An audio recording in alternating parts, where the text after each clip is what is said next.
writers, this week we are really going to think about all the adventures we can create when we write, especially when we write about things we love. So we're going to look today about writing books that teach others. We have so many things that we can teach other people, and it's so important that we use those things that we know how to do and we write them in books. So when you think about writing a book that teaches others, you're going to want to think about rehearsing our writing by teaching yourself or someone else how to do it first. We've talked a lot this year about how rehearsing our writing is so important. So this can be fun to do. So once you've thought about, what could I teach someone with my writing?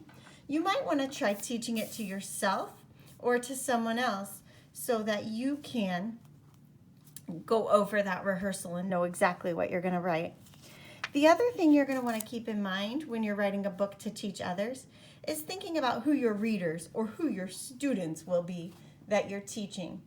So you may think about, will I be teaching my brother or sister how to do this? Will I be teaching a parent? Is that my audience? Or maybe it's my classmates because I'm going to read my book to them on Seesaw. Think about who your readers are when you go to write your teaching book. The last thing you're going to want to think about is you're going to include details that will be super interesting to your audience. So if your audience is your parents, the details might be very different than if your audience was your little brother. So think about making super interesting details that go towards your audience. So when I was thinking about writing a teaching book, over this time that we've had at home, I have been making a lot of peanut butter and jelly sandwiches. In fact, I've been making so many that I thought, I should teach my own kids how to make their own peanut butter and jelly sandwiches. So I'm going to write a book that teaches them how to do it. I've rehearsed it many times because I've made so many. And I'm thinking about who my readers or my students are. Those are going to be my kids. So when I write this book, I'm going to be sure to write it keeping my kids in mind. And I'm going to want to make it pretty interesting so that they really want to make their own peanut butter and jelly sandwich.